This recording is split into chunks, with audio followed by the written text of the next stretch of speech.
শুভ সকাল বন্ধুরা। তো তোমরা সকলে কেমন আছো? আশা করছি যে যেখানে আছো খুব ভালো আছো আর সুস্থ আছো। আজ নতুন আরও একটি ভিডিও তোমাদের সকলকে জানাই অনেক অনেক ভালোবাসা। আজকে হলো শুক্রবার আর এখন কিন্তু ঘড়ি কাটাতে সময় হয়েছে ওই সকাল 7:30। তো আজকের ব্লগটি আমি সকাল থেকেই শুরু করছি বাবার বাড়ি থেকে তোমাদেরকে সাথে নিয়ে। আশা করি আজকের ব্লগটি তোমাদের খুব খুব ভালো লাগবে, তো চলো দেখতে থাকো। সকাল সকাল আজকে আকাশের ওয়েদারটা কালকের তুলনায় অনেকটাই ভালো ছিল, কিন্তু তার ভেতরও কিন্তু মেঘলা মেঘলা হয়ে রয়েছে। আর কি জানো তো, কালকে এত পরিমাণে সারাটা দিন বৃষ্টি হয়েছে সেটা আর কি বলবো। সকালের আজকে ওয়েদারটা বেশ ভালো, বেশ ভালো বলাটাও ভুল। আবার যে কখন নেমে যাবে সেটাই বোঝা বড় দায়। এখন যেহেতু বর্ষাকাল, বৃষ্টি তো হবেই। তো সেই ক্ষেত্রে সকাল সকাল ঘুম থেকে উঠে পড়েছি আর মাম্মামকে ব্রাশ দিয়ে দিয়েছি। আর এদিকে আমি ব্রাশটাও সেরে নিয়েছি। আজকে সকালে আর বৃষ্টিটা তেমন একটা হয়নি। এখন দেখতেই পাচ্ছ ওয়েদারটা ভালো রয়েছে। ভেবেছি আজকে সারাটা দিন একটু ভালো গেলে তাহলে বাড়িতে চলে যাব। কারণ ওই যে দুদিনের জন্য এসেছি, সেখানে 3-4 দিন অলরেডি থাকা হয়ে গেছে। আর এই বর্ষা বৃষ্টির দিনে জানো তো, বাড়ি না থাকলে বাড়ির যে কী অবস্থা হয় সেটা মাত্র একজন গৃহবধূই জানে, যে তার সংসারের হালটা কী বা হয়। সেই ক্ষেত্রেই ভেবেছি সকাল সকাল আজকে তো বেশ ভালো ওয়েদার হচ্ছে, আর যদি সারাটা দিন ভালো হয় তাহলে ওই যে বিকালের দিকে রেডি হয়ে মাম্মামকে নিয়ে বেরিয়ে পড়বো। তো যাই হোক, সকাল সকাল এদিকে এই যে ব্রাশটাও করে নিয়েছি। আর মা ওইদিকে মাম্মামের কিছু জামা কাপড় ছিল, সেগুলো ওই যে দেখতেই পেলে উঠানে মেলা রয়েছে, মেলে দিয়েছে। আর সকালে তো কত বাসি কাজ থাকে বলো, সেগুলো মা সমস্তটা সেরে নিয়েছি। আর এখন মা বললো একটু আদা দিয়ে চা কর, আর সঙ্গে মাম্মামের খাবারটাও এদিকে বসিয়েছি। আর সঙ্গে আজকে একটু আদা দিয়েও চা করছি সকাল সকাল। তো এখন যেহেতু বৃষ্টি বর্ষা হয়েই চলেছে, সেই ক্ষেত্রে যদি একটু আদা দিয়ে চা খাওয়া যায় না, তাহলে বেশ ভালো লাগে। আর গলাটার অবস্থা না এখনও সেই খারাপ রয়েছে, প্রচণ্ড কাশি হয় ওই যে শুয়ে পড়লে। তো সেই ক্ষেত্রে একটু আদা দিয়ে চা করেছি, এখন মায়ের জন্য আর আমার জন্য এখন ঢেলে নেব। যদিও ওই যে দাদা বা বৌদি কেউই বাড়িতে নেই, সেই জন্য দুজনের জন্যই চা করা হয়েছে কিন্তু এখানে। চাটা খেয়ে সোজা চলে এসেছি এখন এই যে জামা কাপড় মেলতে। মা কিছু সকালে মেলে দিয়েছিল, আর এই যে কিছু জামা কাপড় মানে কাঁথা ছিল ঘরে, ভাবলাম একটু ভালো ওয়েদার হয়েছে, বেশ একটু মানে রোদ রোদ লাগছে, তো সেগুলো মেলে দিই। আবার না হলে কখন ঝমঝম করে বৃষ্টি নেমে যাবে সেটা তো বলা যায় না। ওইদিকে ওই যে জামা কাপড়গুলো মেলে দিয়ে আমি একদম স্নানটাও সেরে এসেছি। আজকে সকাল সকাল ঠাকুর পুজোটা দেব, এখানে এসে না ঠাকুর পুজোটা দেওয়া হয় না। তো সেই ক্ষেত্রে ভাবলাম সকাল সকাল এখন ঠাকুর পুজোটা দিয়ে নিই। ওই যে শ্বশুর বাড়িতে থাকলে তো সকাল সকাল সমস্ত কাজ বাজ সঙ্গে ওই যে ঠাকুর পুজো দেওয়া সমস্তটাই কিন্তু হয়ে যায়। আর বাবার বাড়িতে আসলে এতটা আলসে হয়ে যায়, সেটা আর কি বলবো, কিছুই জানো তো ইচ্ছা করে না। তো সেই ক্ষেত্রে ভাবলাম আজকে যখন সকাল সকাল স্নানটা করেছি, তাহলে ঠাকুর পুজোটা সকাল সকাল দিয়ে নিই। অন্যান্য দিন তো বৌদি ছিল, ওই যে আগের 2 দিন মা থাকে, মাই দেয় পুজো, আর সঙ্গে বৌদি থাকলে তো বৌদি দেয়। তো আজকে বৌদিও নেই, বৌদিরা ওই যে বললাম ঘুরতে বেরিয়েছে, মানে দীঘাতে গেছে। তো সেই ক্ষেত্রে সকাল সকাল স্নানটাও সেরে নিয়েছি, আর এখন এই যে ঠাকুর পুজোটাও সকাল সকাল সেরে নেব। এইদিকে দেখো ঠাকুর ঘরটাকে কিন্তু মনের মতো করে সাজিয়ে নিয়েছি। আর আমাদের বাড়িতে না অনেক ফুল আছে। মা যদিও আজকে সব ফুল তোলেনি, কিন্তু জানো তো অনেক ফুল দিয়ে এই যে সুন্দর করে ঠাকুর ঘরটাকে দেখো সাজিয়ে নিয়েছি। আর দেখতে কত সুন্দর লাগছে, তাই না?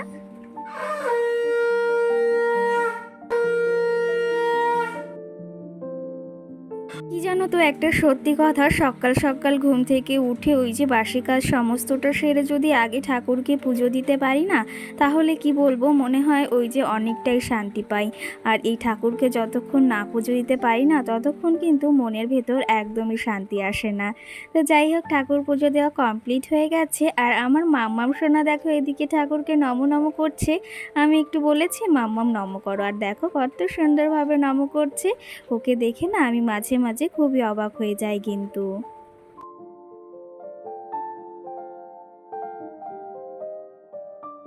যাই হোক, ওইদিকে ঠাকুর পুজো দিয়ে তারপরে চলে এসেছি ঘরে। আর এর মাঝে কিন্তু খাওয়া দাওয়াটা আমাদের কমপ্লিট। কালকে চিকেন আনা হয়েছিল, সেই চিকেন দিয়ে সকালে মুড়ি আর মাংস ভাত দিয়ে খেয়েছি।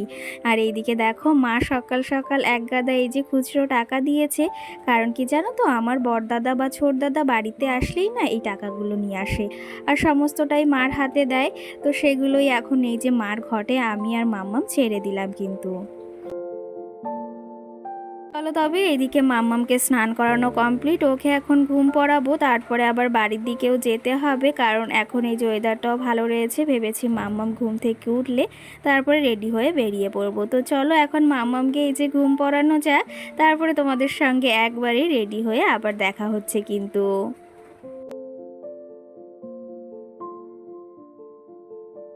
বন্ধুরা, এই যে বাড়ি যাওয়ার জন্য রেডি হয়ে গেছি। সারা সকাল বিকাল মানে দুপুর অবধি পুরো ভালো। এখন দেখো এই যে যাওয়ার পথে বৃষ্টি নেমেছে। মাম্মা সোনাকে রেডি খাওয়ানো দাওয়ানো একদম কমপ্লিট। আর আমি ওই যে খেয়ে দিয়ে রেডি হয়ে গেছি, এখন যাব ভেবেছি। এখন যদি না যাই কেমন লাগে বলো? তো বৃষ্টি হচ্ছে টিপ টিপ করেও, অটোতে উঠে গেলে আর কোনো সমস্যা নেই। আর ওখান থেকেও গাড়ি পেয়ে যাবো গাইঘাটা থেকে। তো চলো যাই। এই যে মা এগিয়ে দিতে যাচ্ছে, মা এসে আবার খাওয়া দাওয়া করবে। এই যে এই পাশে একটা ব্যাগ আর এই পাশে একটা ব্যাগ রয়েছে। আর মাম্মা মামার এই যে কোলে ছোট্ট ছোট্ট ব্যাগ এনেছি। না ছাতে দাও। তো চলো এখন যাই, দেখি। অটো আজকে খুব ঘন ঘন চলছে, অন্যান্য দিন অনেকটা লেটে চলে, আজকে খুব ঘন ঘন চলছে। তো চলো যাওয়া যাক, ওখানে গিয়ে তোমাদের সঙ্গে দেখা হচ্ছে। বলো টাটা। বাড়ি থেকে বেরিয়েও পড়েছি। আর এই যে বৃষ্টির ভেতর এখন রাস্তায় এসে কিন্তু দাঁড়িয়েও রয়েছি গাড়ির জন্য। তো এই দেখো, এই যে অটোর জন্য দাঁড়িয়ে রয়েছি বৃষ্টির ভেতর। বৃষ্টি মানে তেমন একটা পড়ছে না, টিপ টিপ করে বৃষ্টি পড়ছে। দেখো এই যে, ঠিক আছে। এর ভেতরে এই যে আমি ছাতা নিয়ে এখন দাঁড়িয়ে রয়েছি। আর আমার মা আর মেয়ে ওই যে ওখানে রয়েছে। আর আমি এই যে রাস্তা দেখছি। অটো একটা গিয়েছে ওইদিকে স্কুল মাঠে, দেখি কখন আসে, বললো আসছি, আসলেই চলে যাব যদি মানে ভিড়টা কম থাকে। তো চলো দেখতে থাকো। এই যে দেখো, গাড়িটাও পেয়ে গেছি। আর আকাশের ওয়েদারটা দেখেছো, একদমই মেঘলা মেঘলা, মনে হচ্ছে এখন আবার না ঝমঝম করে বৃষ্টি নেমে যাবে। আর চারিপাশটা না একদম রাস্তাতে দেখো জল জমে গেছে। এখানে যদি একটু কম জমেছে, কিন্তু আমি আগে যে এখানে দেখেছি না, পুরো কি বলবো, হাঁটু সমান জল বেঁধে গেছে। তো যাই হোক, এখন এই যে অনেকটাই মানে সন্ধ্যা লেগে গেছে। মাম্মামকে নিয়ে এই যে গাড়িতে রয়েছি বসে, অটোতে এখন এই যে পৌঁছাবো বাড়ির দিকে। এই যে দেখো, অবশেষে ঝড় বৃষ্টিতে ভিজে ভিজে বাড়িতে পৌঁছালাম। আর এমন কি ঘটলো যে বাবার বাড়ি থেকে এই বৃষ্টির ভেতর বেরিয়ে আসলাম। কি জানো তো, বৃষ্টিটা তো পড়ছিল কিন্তু অতটাও পড়ছিল না যে বাড়ি আসা যাবে না। আর একবার গাড়িতে উঠলে না একদম বাড়ির সামনে এসে পৌঁছাতাম। তো সেই ক্ষেত্রে বাড়িতে চলে আসলাম। আরও ভালোও লাগছিল না জানো তো, যে সংসারটাই বৃষ্টির বাদলার ভেতর পড়ে রয়েছে, সেই জন্য চলে আসলাম। আর মা অনেকবার বলছিল থাকার কথা, কিন্তু কি জানো তো, আর একটা কারণেও থাকলাম না। কারণ মার শরীরটা তো ভালো না। আর আমরা থাকলে না ওনার যতই হোক অনেকটা কষ্ট হয়, উনি তো মুখে বলে না। তো সেই ক্ষেত্রে আরও চলে আসলাম কিন্তু। এসেই এই যে সংসারের সমস্ত কাজে হাত লাগিয়ে দিয়েছি। দেখেছো আল্লাহটা কীরকম হয়েছিল? এরকমই হয়ে থাকে। আর ওই জন্য না কোথাও গিয়ে একদমই থাকতে ইচ্ছা হয় না। ওই যে বাড়িতে থাকলে সমস্তটা গুছিয়ে পরিপাটি করে রাখি, আর বাড়িতে যদি না থাকি সেই সংসারের যে কী হাল হয় সেটা তো তোমরা দেখতেই পাচ্ছ। এটার অবস্থা তো ওরকম ছিলই। আর সঙ্গে ফ্রিজে এই যে যাওয়ার দিন ওই যে পাস্তা রান্না করে রেখে গেছিলাম, সেটা না অমনভাবেই ধরা রয়েছে। আর আমার দেখে না এতটা রাগ হচ্ছে আর এতটা কষ্ট হচ্ছে যে এগুলো ওদের জন্য রেখে গেছি, ওরাই খেলো না।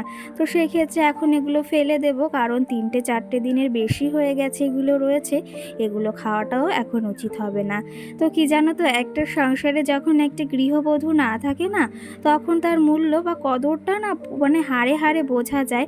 আর সে কিন্তু বুঝতেও পারে। সেই ক্ষেত্রে এই সংসারটাকে দেখে না তখন মনে পড়ে যে একটা সংসারের পেছনে একটা গৃহবধূর কতটা মূল্য। সত্যি কথা বলতে, কোথাও গেলে না এই সংসারটার জন্য কিন্তু খুবই ওই যে মন কেমন করে। তো সেই ক্ষেত্রে বোঝা যায় তখন যে সংসারটাকে একটা গৃহবধূ কতটা ভালোবাসে। সবসময় তো তার সমস্তটা দিয়ে আগলে তো রাখেই, কিন্তু কি জানো তো, যখন ওই যে সে থাকে না, তখন কিন্তু এই সংসারটা তাকে কিন্তু প্রচণ্ড পরিমাণেই খোঁজে। কি জানো তো, একটা গৃহবধূ তার সমস্তটা দিয়েই কিন্তু একটা সংসারকে গড়ে তোলে। আর একটা গৃহবধূ যখন সেই সংসারে না থাকে, তার মূল্য, তার কদরটা কিন্তু অনেকটাই বোঝা যায় বা সমস্তটাই বোঝা যায়। তো যাই হোক, এইদিকে এসে ঘরের অনেকটা কাজ আমি সেরে নিয়েছি। টেবিলটাকেও সুন্দর করে পরিষ্কার করে নিলাম, একদম অগোছালো হয়েছিল। আর এদিকে এই যে ব্যাগগুলো নিয়ে গেছিলাম, সেগুলো একটু একটু ভিজে গেছে, ভেবেছি কালকে রোদ উঠলে একটু রোদ্রে দেবো। আর এইদিকে আজকে তোমাদের কোনো কমেন্টেরই রিপ্লাই দিতে কিন্তু পারলাম না। আর আজকের ভিডিওটা খুব ছোট হয়ে গেল, সেই জন্য তোমাদের কোনো কমেন্টেরই কিন্তু রিপ্লাই দিতে পারলাম না। এই যে তোমাদের দাদা ভাইকে বলেছিলাম 1 প্লেট বিরিয়ানি আনতে, তো সেখান থেকে এই যে বিরিয়ানি বাজারে গিয়ে নিয়ে এসেছে। আর কি বলবো, বিরিয়ানিটা এতটা বাজে, দেখতেই পাচ্ছ, পুরো চাল চাল, একদমই জানো তো খেতে পারিনি। আর চিকেনটাও দিয়েছে একদমই বাজে। তো যাই হোক, চলো তবে এখন এই যে বিরিয়ানিটা ঢেলে নিয়েছি, এটা খাওয়া যাক, জানি না কতটা খেতে পারবো। একদমই কিন্তু খারাপ হয়েছে, আর দেখেই বুঝতে পারছো যে চালগুলো কিন্তু একদম দাঁড়িয়ে দাঁড়িয়ে রয়েছে। তো বন্ধুরা, এই যে বাড়িতে চলে এসেছি। বাড়িতে এসে মাম্মামকে এই যে খাইয়ে দিয়েছি। মাম্মাম এই যে এখন একটু মোবাইল দেখছিল না, আর এখন এই যে দুষ্টু করছে, আর আমি ঘরটাকে একটু গোছালাম। তো চলো তবে আজকে ব্লগটিও বেশি বড় করবো না, এখানেই শেষ করছি। সকলকে টাটা, সকলে ভালো থেকো, সুস্থ থেকো। মাম্মাম টাটা দিয়ে দাও, বলো ভালো থেকো। ওই মীরা, সকলকে গুড নাইট। আমাদের এখানে বলো খুব বৃষ্টি হচ্ছে। তোমাদের ওখানে কি হচ্ছে? হ্যাঁ হচ্ছে। তো সবাইকে বলো গুড নাইট, টাটা।